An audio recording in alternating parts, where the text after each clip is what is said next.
chrétienne mais le monde de manière générale parce que gis nañu liggéey yi nga xamee ni ñoom la kilifa diine yi di def ci àdduna bi rawatina fi nga xam ne moom mooy ci réewum Sénégal. On devait avoir Evelyne également Khadim Bamba Diagne, docteur Khadim Bamba Diagne en tant qu'économiste pour compléter le plateau.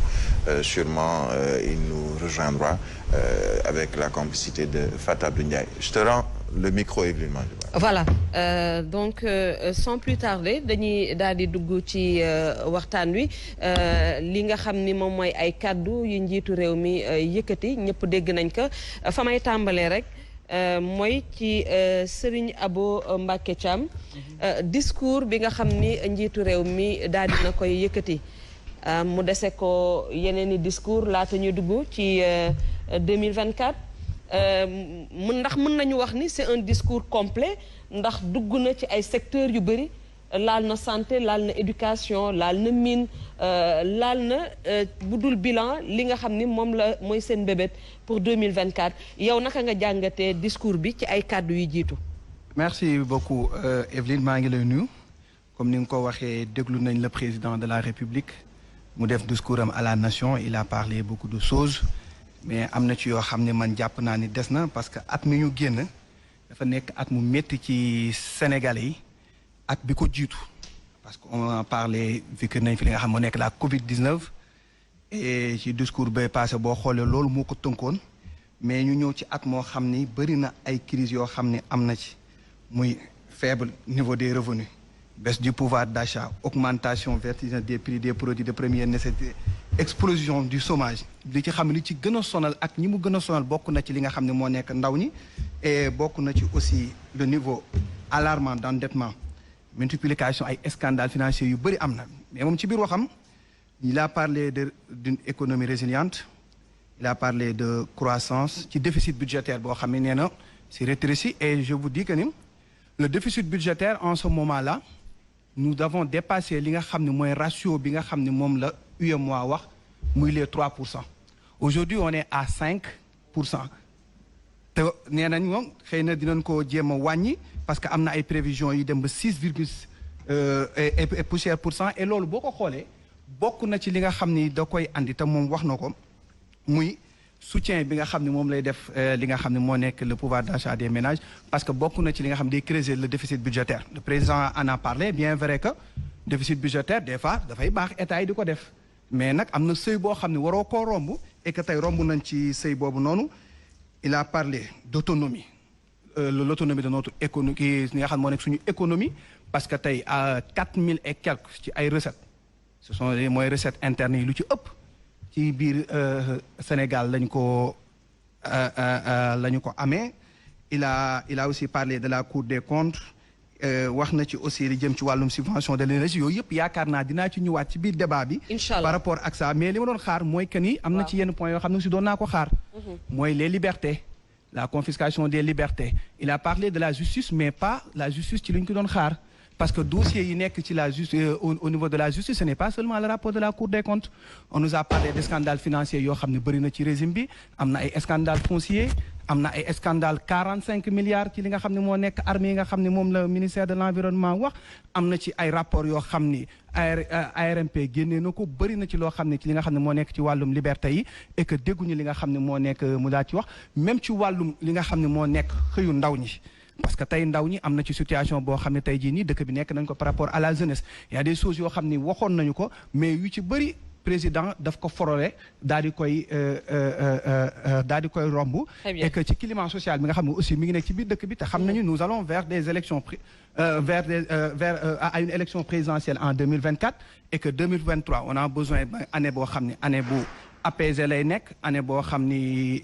Sénégal da ciy nar a dugg ci jàmm te loolu moom am na ci ay responsabilités yaakaar naa bëri na ci loo xam ne wax na ko ci mais yu ci bëri daf ko forole par rapport ak li nga xam ne moom la ci waroon duggee bu baax a baax a baax yaakaar naa ni am au cours des débats dinaa revenir ak ci beaucoup de points yoo xam ne wax na ko alors Mamadou Gueye très rapidement yooyu tamit première lecture bi nga xam ni def nga ko ci discours du chef de l'État ndax pour yow c'est un discours complet wala it am na ay poñ yoo xam ni yaa ngi ko ci doon xaar te gisoo ko ci. déjà balaa may ñëw ci discours bi damay ku ma xam-xam ne man privé catholique moo ma defal lépp je suis un pur produit ci privé catholique nekk symbole vivant aussi du dialogue islamo-chrétien donc bu lii dalee ci communauté bu mel nii la communauté catholique donc baax na aussi man ma vraiment présente leen samay condoléances donc vraiment maa ngi koy jaale ki nga xam ne mooy l'archevêque de Dakar monsieur Benjamin Ndiaye di suma papa di ko jaale aussi ki nga xam ne mooy le cardinal Théodore Adrien Sarr mais di ko jaale ñëpp ñi nga xam ne ñu ngi ci privé catholique li ma wax rek mooy que tey discours bi man yaakaar naa ne discours bi dissertation la gën a nirool discours bi dafa incomplète parce que soo dégloo président dafa def genre bilan ci li nga xam ne jot na ko def wax ci aussi yoo xam ne fa la bëgg a defi donc man jàpp naa ne du loolu la sénégalais yi doon xaar sénégalais yi tey dañu nekk ci ay jafe-jafe yoo xam ne tey ay mesures fortes loolu lañ doon xaar. yan ci jafe-jafe. jafe-jafe ci wax na ko am na yu mu frôlé comme ni mu ko waxee da ko frôlé rek dem yoonam. tey boo xoolee li nga xam ne moom taxaw ne jéem na ko mais mënatul muy location bi nga xam ne ñëpp daf leen tënk. tey boo xoolee cherté de la vie c'est vrai que avec le nouveau PM def nañ ay concertation def nañ benn liggéey mais ba tey jii nit ñi sentiruñu ko mbir mi dafa gën a tar sax boo bu ñu waxante dëgg soo xoolee tey système éducatif bi mu ci wax dinañ ci ñëwaat avec l'emploi des jeunes ak système éducatif bi nga xam ne tey dinañ ci xuus vraiment da ngay jàng ba am sa bac te amoo benn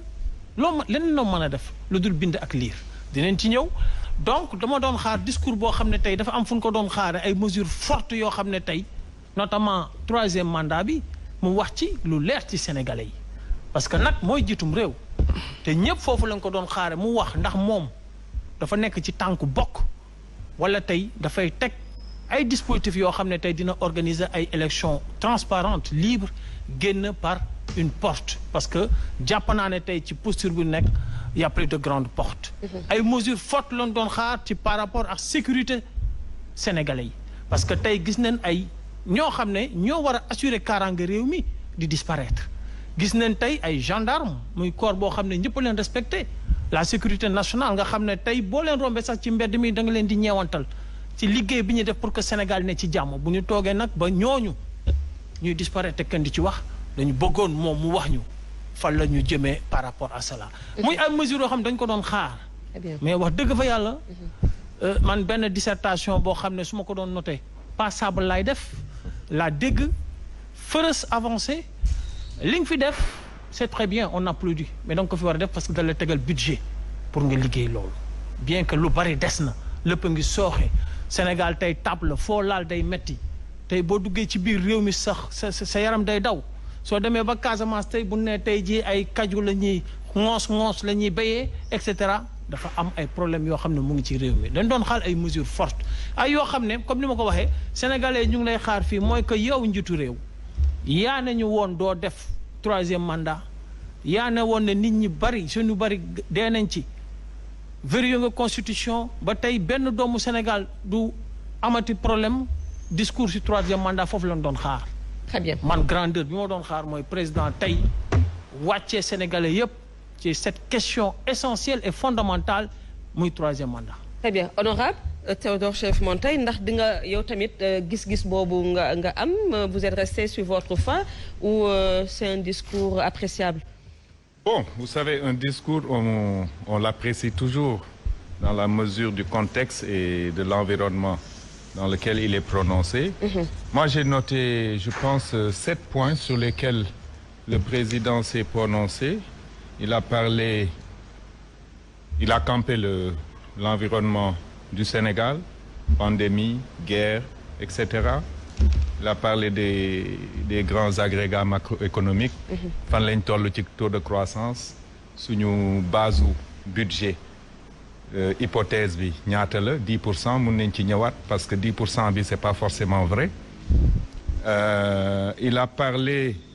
beaucoup de social, c'est-à-dire depuis yoonu yokkute jusqu'à aujourd'hui Macky Sall parle de social et les Sénégalais continuent à être pauvres. Il a parlé d'économie, modernisation de notre secteur agricole, importation de tracteurs, etc. Il a parlé d'eau et d'assainissement, encore des points yoo xam ne on pourra revenir là-dessus. Il a parlé du système éducatif. Le système éducatif sénégalais, il faut que nit ñi ñu commencer di bàyyi chiffres yi di jël réalité. Chiffres yi quelquefois c'est trop artificiel. Taux brut de scolarisation autour de 84%, ça ne veut rien dire.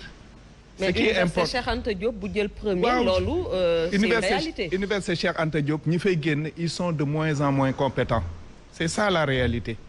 Loolu mooy dëgg gi. Il a parlé du système de santé. Notre système de santé est effondré. Il a parlé de l'Afrique, c'est très bien. Enfin, il a fait un appel. Loolu rek loolu appel bi mu def la retenir globalement